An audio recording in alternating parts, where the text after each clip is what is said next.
जो भी आप थॉट क्रिएट करते हैं वो जनरली किसी ना किसी डिज़ायर के साथ कनेक्टेड होती है। किसके बारे में सोचते हैं? ये चाहिए, वो कार चाहिए, वैसा घर होना चाहिए, वैसे बच्चे होने चाहिए। एक डिज़ायर के साथ कनेक्शन है फ्रेंड्स। एकदम से आप कुछ क्रिएट कर जाते हैं, एकदम से आपको आइडिया आता है कुछ इन्वेंशन करने का, मैनकाइंड को कुछ गिफ्ट करने का। ये आप काम कर रहे हैं, किसके थ्रू काम कर रहे हैं? कि आपके थॉट्स ने सब कुछ क्रिएट किया है। नेचर में जो पत्थर पहाड़ है वो भी आप ही के थॉट्स ने क्रिएट किए हैं।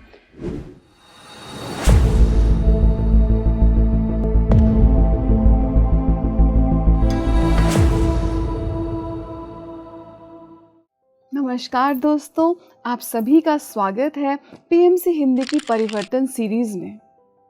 फ्रेंड्स, हम थिंकिंग एंड डेस्टिनी पर यह सीरीज ले रहे थे और आज देखिए चलते ही चलते हम इतनी दूर आ गए इस सफ़र पे।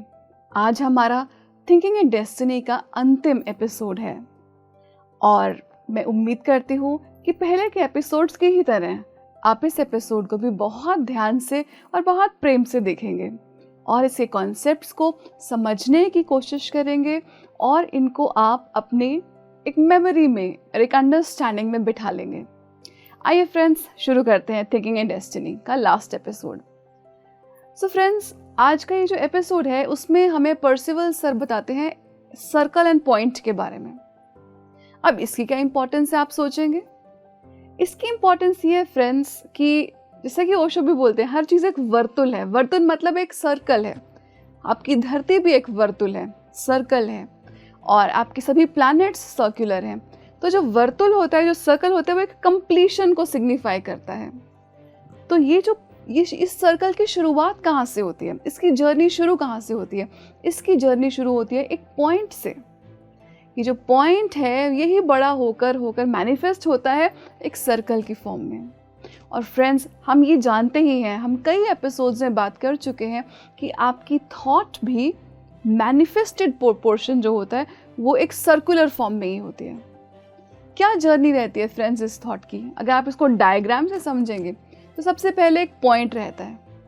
पॉइंट से एक लाइन बनती है, लाइन से एंगल्स बनने शुरू होते हैं और 90 डिग्री का एंगल बनता है। लेकिन ये जो 90 डिग्री का एंगल बना, ये भी बैलेंस नहीं है, ये सिर्फ आपका थॉट है।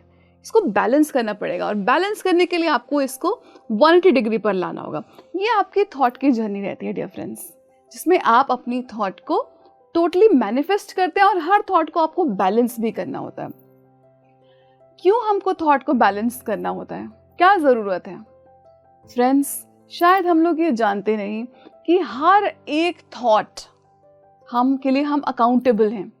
कोई भी थॉट ऐसे ही नहीं आ जाती, कोई भी थॉट ऐसे ही नहीं चली जाती। हर एक थॉट हमने क्रिएट करी है और उसको हमें बैलेंस करना ही पड़ता है।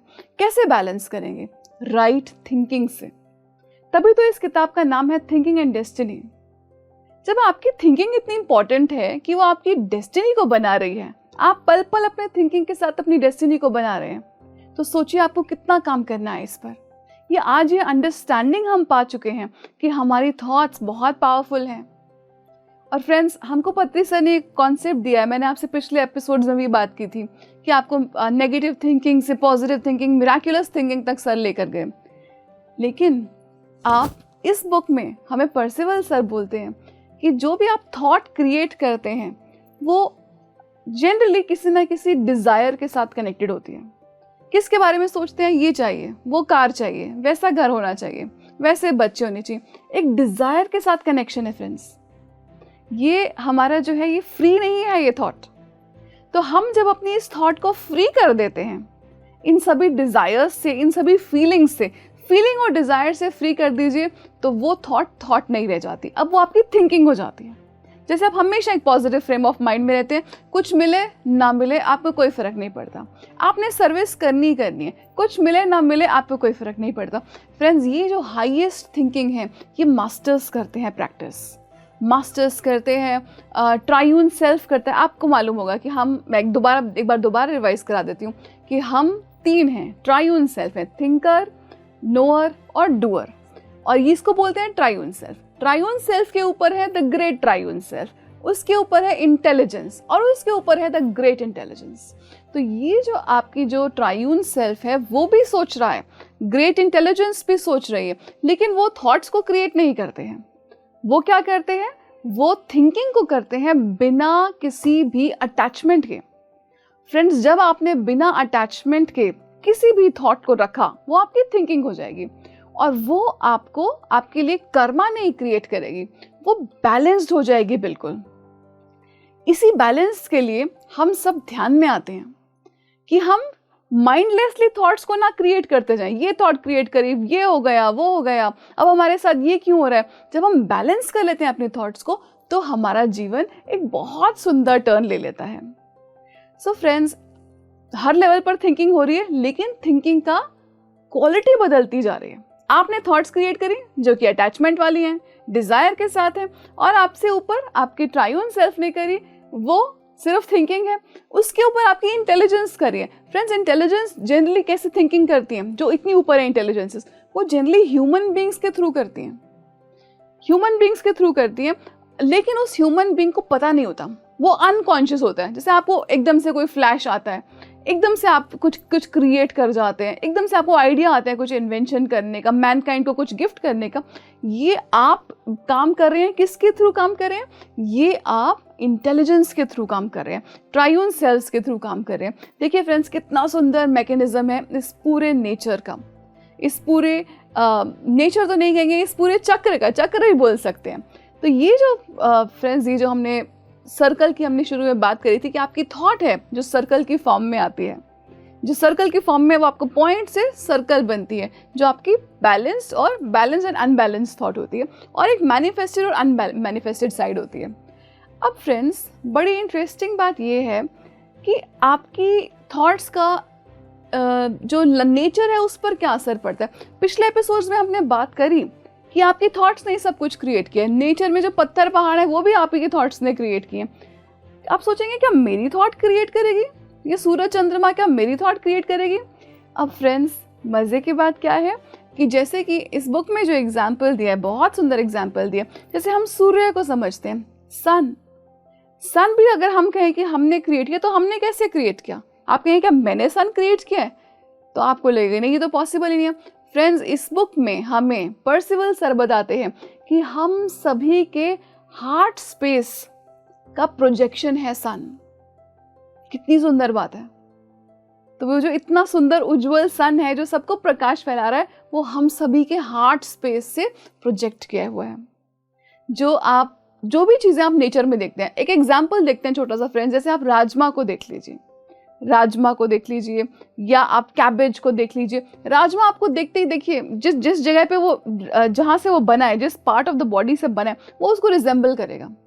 फॉर एग्जाम्पल, राजमा किसको रिजेंबल करता है? उसको हम बोलते भी वही हैं। आपको मालूम होगा कि राजमा को हम इंग्लिश में बोलते हैं किडनी बीन। वो परहैप्स, मुझे ऐसा समझ आया इस बुक को पढ़ के, कि जो उसको बनने का जो एलिमेंट्स है वो हमारी किडनी के एरिया से शायद गए होंगे। कैबेज को, बंद गोभी को आप देखते हैं, बंद गोभी कैसे बनी? बंद गोभी एक ग्लैंड की तरह दिखती है, जो हमारी बॉडी में ग्लैंड होता है उसकी तरह दिखती है, वो वहां से बनी है। नेचर में आपने बड़े बड़े ट्रीज देखे होंगे, या आपने कैक्टस को देखा हो। मान लीजिए कैक्टस का हमारे बॉडी के कौन से पार्ट से बना है? कैक्टस हमारी एक प्रिमिटिव स्पाइन से बना है, जो पहले, बहुत समय पहले, जब मानवता की इतनी तरक्की नहीं हुई थी, इतनी डेवलपमेंट नहीं हुई थी, तब आपकी स्पाइन से, वो जो अनडेवलप्ड स्पाइन है, उससे कैक्टस बना था। ये जो बहुत जल्दी सुंदर जो मर जाने वाली तितलियां होती हैं, कितना छोटा रहती हैं, तितलियां हो गई, वो सब कैसे बनती हैं? वो सब इंसान की डिज़ायर से बनती हैं। फूल कैसे बनते हैं? आपकी ही डिज़ायर का रिफ्लेक्शन है फूल। कितना मैजिकल वर्ल्ड फ्रेंड्स इस किताब ने हम सबके लिए खोल दिए। ये जानना, ये पहला स्टेप तो ये कि जानना कि क्या ऐसा भी होता है, क्या ये हम ये भी कर सकते हैं। तो फ्रेंड्स, उसी तरह से जो नेचर में जो आपको परेशान करते हैं, जो कीट पतंगे, मक्खी मच्छर, वो भी हमारी ही थॉट्स से क्रिएट हुए हैं। कितना फ्रेंड्स, ये कितना पावरफुल है, ये सब आपकी थॉट कितनी पावरफुल है, आज आप सोच सकते हैं। सो इस तरह से सभी कुछ हमने ही नेचर में क्रिएट किया है, और हम अपनी नेचर, हम इस चीज़ों को फिर तो चेंज भी कर सकते हैं अपनी थॉट से, बिल्कुल कर सकते हैं डियर फ्रेंड्स। और इसका एग्जाम्पल हमें ये परमहंस योगानंदा जी की बुक में मिलता है, ऑटोबायोग्राफी ऑफ योगी में। उसमें वो कहते हैं कि उनके एक फ्रेंड थे Luther Bank, Saint Luther Bank वो उनको बोलते थे।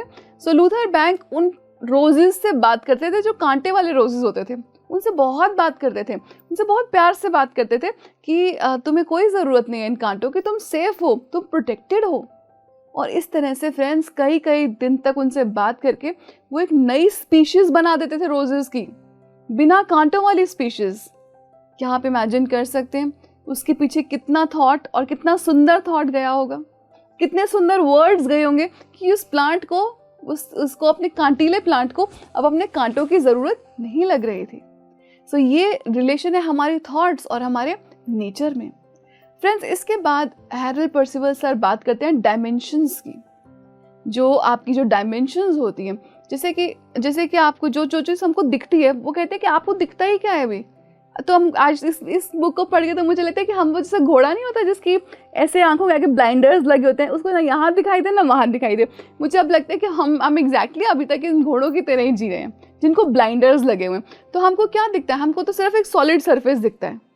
लेकिन अगर आप वो कहते हैं कि ये तो कोई कुछ है ही नहीं, ये सिर्फ ऑननेस तुम लोग देख पाते हो, सिर्फ ऑननेस नहीं है, आपको तो सिर्फ ऑन एक सरफेस के ऊपर दिखता है, होता है इननेस भी होती है, आपको सरफेस के अंदर भी दिखता है। एक थ्रूनेस होती है, पूरा ऊपर नीचे सारा कुछ एक साथ दिखता है। एक प्रेजेंस होती है जिसमें कि आप हर जगह होते हैं। तो ये कई डायमेंशंस हैं। सिर्फ जो हम समझते हैं कि हमको क्या समझ आता था, लेंथ ब्रेड्थ और हाइट होता है, सिर्फ ऑननेस होता है, लेकिन कई डायमेंशंस है फ्रेंड्स। जैसे मछली है, मछली तो ऑन नहीं रहती, मछली की विजन कहाँ है, इन है, इननेस में है। तो इस तरह से हमारी 4 डायमेंशंस हैं जिनके बारे में हमको अभी खास पता नहीं है। लेकिन अब हम सोच सकते हैं कि अगर आप एक दीवार के पास खड़े हो और उस दीवार के आपको दीवार दिख रही है तो आप ऑननेस दिख रहे हैं, दीवार के अंदर का बिल्डिंग मटेरियल दिख रहा है तो आपको इननेस दिख रही है, और उसके बाद आप थ्रूनेस देख रहे हैं, आपको दीवार के अंदर की लाइंस एंड एंगल्स दिखाई दे रहे हैं, और प्रेजेंस दिखाई दे रही है, आप प्रेजेंस के थ्रू देख रहे हैं तो आपको पूरी की पूरी दीवार, उसके सब डायमेंशन, सब चीज़ एक साथ दिखाई दे रही है। फ्रेंड्स, ये हमारे पास वो गिफ्ट्स हैं जो परहैप्स आने वाले समय में हम उनको रिक्लेम करेंगे, अपने इन गिफ्ट्स को, कि हम सिर्फ ऑननेस तक सीमित नहीं रह जाएंगे, हम इननेस में भी जाएंगे, हम थ्रूनेस में भी जाएंगे, हम प्रेजेंस में भी जाएंगे। है ना कितनी इंटरेस्टिंग बात। सो इस तरह से वो कहते हैं कि जो तुमको दिखाई देता है वो वैसा है नहीं, तुमको सिर्फ ऑननेस दिखाई देता है, तुमको सूर्य दिखाई देता है, लेकिन सूर्य जो जिस जगह पर तुमको दिखाई देता है वो उस जगह पर है ही नहीं। जो भी तुमको स्टार्स भी दिख रहे हैं वो सब रिफ्लेक्शंस तुम्हें दिख रही हैं, और कभी कभी तो पहली रिफ्लेक्शन ही दिखती, तीसरी चौथी पांचवी छठी रिफ्लेक्शन दिख रही है, उससे भी ज्यादा रिफ्लेक्शन दिख रही है। तो ये हमारी नजर का फेर है फ्रेंड्स, जिसको कि हम अपनी नजर को अपनी पैनी कर रहे हैं। ध्यान के माध्यम से हम अपनी नजर को और शार्प और शार्प और शार्प करें, सिर्फ नजर को नहीं, सभी फैकल्टीज को, क्योंकि जो आपकी सेंसेस बाहर हैं वो सेंसेस आपके भीतर भी हैं, आपके अंदर भी हैं। सो इस तरह से वो कहते हैं कि आपको भी बहुत अभी तो वो बोलते हैं ना, अभी तो पार्टी शुरू हुई है दोस्तों। और इसके बाद फ्रेंड्स अंतिम पड़ाव पर आ जाते हैं थिंकिंग एंड डेस्टिनी के, जिसमें वो आपको बताते हैं कि अच्छा अब आपने ये सब पा लिया, आपको समझ आ गया कि आपने ही थॉट्स को क्रिएट किया है, आप हम थॉट्स को आप क्रिएट करना बंद कर देते हैं, आप अपनी थॉट्स को बैलेंस कर लेते हैं। अब आप क्या करेंगे, अब आपका क्या रोल है? आपने थॉट्स को बैलेंस कर लिया, आपको बहुत बातें समझ आती हैं। क्या समझ आता है कि मैं ही क्रिएटर हूँ, मैंने ही ये सब क्रिएट किया है, तो रोना किस लिए? बात समझ आ गई। अब आप बहुत एंथुजियास्टिक हो जाते हैं कि मैं अपने सब फ्रेंड्स को ये बात बताऊंगा कि भाई ये हम सब ने ही क्रिएट किया। लेकिन आपको बाकी लोग जो रेडी नहीं है सुनने के लिए, उनको लगता है कि आप किसी पागलों जैसी बातें कर रहे हो कि मैंने खुद कैंसर क्रिएट किया, क्या मेरा दिमाग खराब हो गया था कि मैं अपनी बॉडी में कैंसर क्रिएट करूँगा? सो फ्रेंड्स, ये जो हम जैसे एंथुजियास्टिक हो जाते हैं ना, ध्यानी बहुत एंथुजियास्टिक हो जाते हैं सबको बताने के लिए, लेकिन उसमें क्या होता है कभी कभी सामने वाले इंसान उस लेवल पर अभी होता ही नहीं है कि वो उस बात को समझ सके। तो हम इसलिए सर बोलते हैं कि सिर्फ ध्यान के बारे में आप ब्रॉडकास्ट कर दो, ध्यान के बारे में बता दो। सो इस तरह से जैसे वो कहते हैं इसी बुक में लास्ट चैप्टर में पर्सिवल सर बोलते हैं कि आपको नहीं लगता ये सब काम तो कई मास्टर्स आके करके गए? सोक्रेटिस आए, उनको जहर पिला दिया, जीसस आए, उनको सूली चढ़ा दिया, तो ये तो बड़ा कॉमन है। ये सब मास्टर्स यही तो बताने आए थे कि अरे तुम्हारे पास ये शक्ति है, तुम ही क्रिएटर हो, तुम ही सृजन करता हो अपनी सिचुएशन के। लेकिन आपको वो बात समझ नहीं आई क्योंकि आप रेडी नहीं है। तो आपको बहुत, आपका मन करता है आप सबको बताएं कि अरे तुम्हें इतने झंझट में फंसने की ज़रूरत नहीं, इतने जन्मों के फेर में पड़ने की ज़रूरत नहीं, तुम सिर्फ जस्ट ध्यान करो, अपनी थिंकिंग और फीलिंग और डिज़ायर को बैलेंस करो, बस तुम्हें यही करना है। लेकिन आप ये नहीं बता सकते क्योंकि जो अभी तक बच्चों के टॉयज़ में खेलने में बिजी है, जो डूअर, उसको अभी आपकी बात नहीं समझ आएगी। तो बहुत सैडली आप ये बात को रियलाइज़ करेंगे कि अभी इनको बताने का ये बात समय नहीं आया है, अभी इनका ये समझने का समय शायद नहीं आया है। तो जल्दबाजी नहीं करनी होती। सब कुछ बता देने की जल्दबाजी करने में क्या होता है कि सामने वाला व्यक्ति जो उस लेवल पर नहीं है वो आपको शक की नज़र से देखना शुरू कर देता है। तो इस तरह से आपकी ये जर्नी आगे बढ़ती जाती है। आपने अपनी फीलिंग और डिज़ायर को कम्प्लीटली बैलेंस कर लिया। फ्रेंड्स, फीलिंग्स क्या है हमारी जो फीलिंग्स हैं होती क्या है, फीलिंग और डिज़ायर क्या है? देखिए, बेसिकली हम अपने बॉडी माइंड से ऑपरेट करते हैं। बॉडी माइंड क्या कहते हैं, मुझे ये चाहिए, मुझे वो चाहिए, मुझे ये खाना है, मुझे वो खाना है। डिज़ायर माइंड और बॉडी माइंड यही बात करते हैं। आप ये जो आपकी डिज़ायर्स हैं वो यही होती हैं, बाहर की चीज़ों के प्रति डिज़ायर्स हैं। अब जब ये बाहर की डिज़ायर्स आपकी थम जाती हैं तो आपका दूसरा माइंड एक्टिवेट होने शुरू हो जाते हैं। दूसरा माइंड कौन सा है? Feeling mind. आपके पास फीलिंग माइंड भी है, डिज़ायर माइंड भी है। कौन सी फीलिंग्स हैं आपके पास? आपके पास बहुत सुंदर फीलिंग्स हैं, सभी के प्रति प्रेम की फीलिंग्स हैं, सभी के प्रति सर्विस की फीलिंग्स हैं। वो है आपकी असली फीलिंग्स। जो हमें जेलसी देखते हैं, जेलसी हो गई, लस्ट हो गई, ये सब हमारी असली फीलिंग्स नहीं है, ये ईगो की हैं। और इनको हम शेड करते हैं अल्टीमेटली। और अब हम अपनी असली फीलिंग्स से कनेक्ट करते हैं। और क्या है वो फीलिंग्स? सबके प्रति प्रेम, सबके प्रति सद्भाव, सबके प्रति मंगल कामना। ये हमारी असली फीलिंग्स हैं। और हमारी डिज़ायर क्या है? बेसिकली हमारी डिज़ायर, फ्रेंड्स, हमारी सबसे बड़ी डिज़ायर जो है इस दुनिया में, आपको लगेगा मुझे मेरी खाने के लिए डिज़ायर है ना। जनरली लोगों की डिज़ायर्स 4 कैटेगरी में फॉल करती हैं। खाने की डिज़ायर होती है, पोजेशंस की डिज़ायर होता है, ये ले लो वो ले लो, और उसके बाद आपकी डिज़ायर होती है, सेक्स की डिज़ायर होती है। वो कहते हैं, परसिवल से कहते हैं कि ये जो सब डिज़ायर्स है ना, ये सिर्फ आपके अंदर की बेसिक डिज़ायर है कि अपने आप को सोर्स से कनेक्ट करना, हायर नॉलेज की आपको डिज़ायर है। आपको इन सब चीज़ों की कोई डिज़ायर नहीं है, बेसिकली आपको हायर नॉलेज की डिज़ायर है। और वो है आपकी असली डिज़ायर। ये चीज़ वो आपकी असली डिज़ायर नहीं है।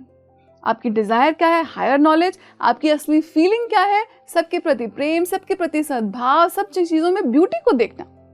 तो अब आपका जब बॉडी माइंड सेटल हो जाता है तो आपका ये फीलिंग एंड डिज़ायर, आपको हायर फीलिंग और हायर डिज़ायर आपसे आप ऑपरेट करने लग जाते हैं। आप क्या कर लेते हैं, आप इनसे आपको क्या पावर मिल जाती है? आपकी फीलिंग्स जब सुंदर हो जाती हैं, आप सुंदर सुंदर रचनाएं बनाने लगते हैं। हर चीज़ में आप ब्यूटी क्रिएट करने लगते हैं। आप खाना बनाते हैं, उसको आप एक सुंदरता से बनाते हैं। आपकी फीलिंग्स इतनी सुंदर होती हैं। आप पोएम लिखते हैं, आप बहुत सुंदर लिखना शुरू कर देते हैं। आप आर्ट बनाते हैं, आप बहुत सुंदर ड्रॉ करना शुरू कर देते हैं।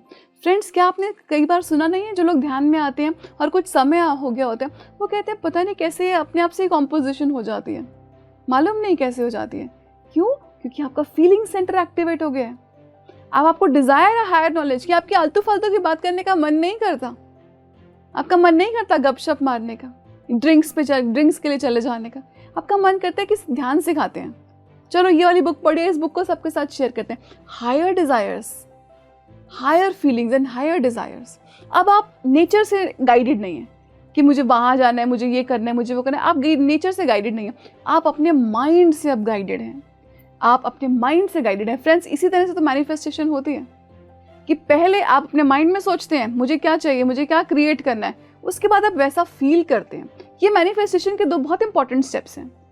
कि पहला स्टेप क्या है कि वो जो चाहिए उसको थिंक करो।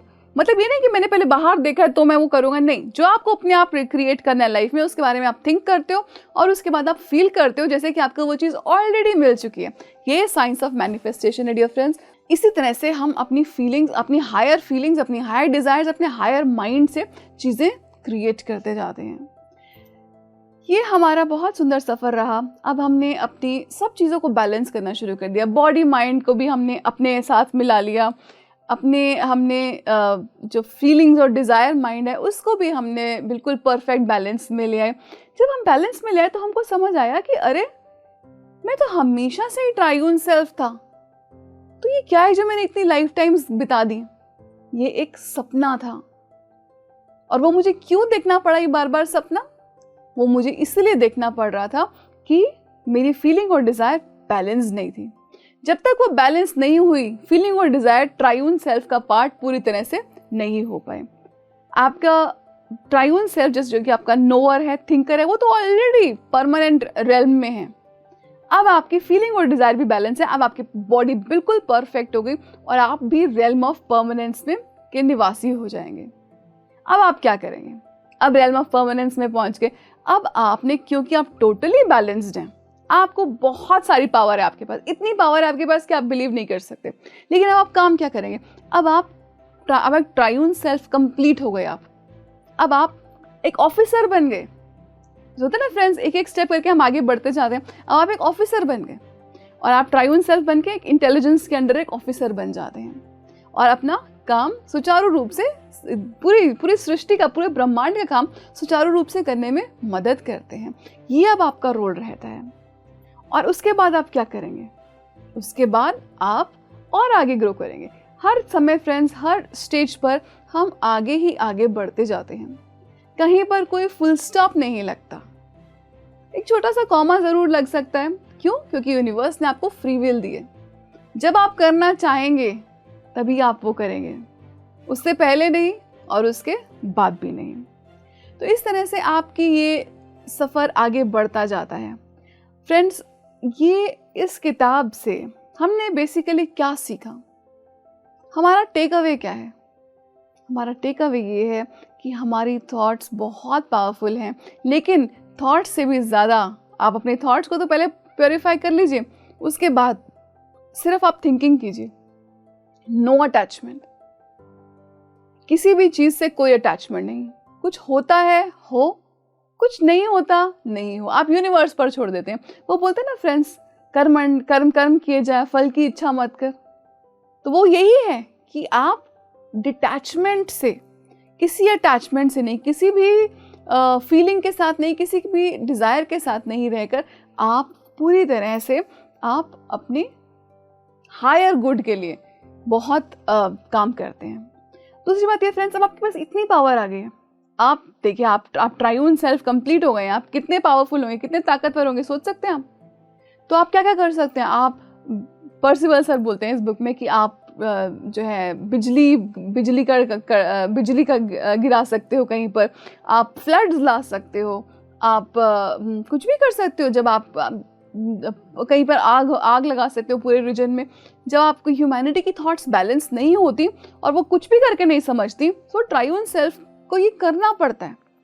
वो कुछ भी कर सकता है, लेकिन वो करेगा नहीं गलत। क्यों गलत नहीं करेगा? क्योंकि वो टोटली बैलेंस्ड है। वो पूरी तरह से बैलेंस्ड है। उसकी थॉट्स बैलेंस्ड हैं, उसका बॉडी माइंड उसके कंट्रोल में है, उसका फीलिंग माइंड उसके कंट्रोल में है, डिजायर माइंड कंट्रोल में, राइटनेस कंट्रोल में है। सभी चीजें तो कंट्रोल में आ गई। तो अब आप गलत कर नहीं सकते। अब आप एक थिंकर हैं, आप नोअर हैं और आप एक परफेक्ट डूअर हैं। तो आप किसी के साथ भी अब आप गलत नहीं कर सकते। तो आप हमेशा सबके भले के लिए एक ग्रेट सिस्टम का पार्ट बनकर सेल्फलेसली काम करते जाते हैं। फ्रेंड्स, अपनी थॉट्स की पावर को पहचानिए, जानिए कि आप क्रिएटर हैं। सभी के अंदर उसी ईश्वर को देखिए जो आपके अंदर भी विराजमान है। इस सुंदर भाव के साथ अपने आप को विषयों से दूर करते हुए, ध्यान मार्ग पर आगे बढ़ते हुए, विषयों से दूर होते हुए हम और आगे बढ़ते जाएंगे, निरंतर प्रगति करते जाएंगे। प्रगति करने का कोई अंत नहीं है। इस नोट पर फ्रेंड्स, मैं आशा करती हूँ कि इस किताब ने आपकी आंखें खोल दी होंगी, आपको एक जर्नी पर बढ़ा देगी ये किताब आगे। हैरल्ड पर्सिवल सर के आगे हम नतमस्तक हैं कि उन्होंने हमें इतनी सुंदर पुस्तक दी। बहुत बहुत धन्यवाद डियर फ्रेंड्स। आगे भी हमारे साथ बने रहिए, घर घर सत्य का ज्ञान पहुंचाते रहिए। हम सभी घर घर सत्य का ज्ञान प्रकाशित कर रहे हैं। हमारी इस मंगल कार्य में सहायता कीजिए। बहुत बहुत धन्यवाद। सभी का विकास हो। धन्यवाद।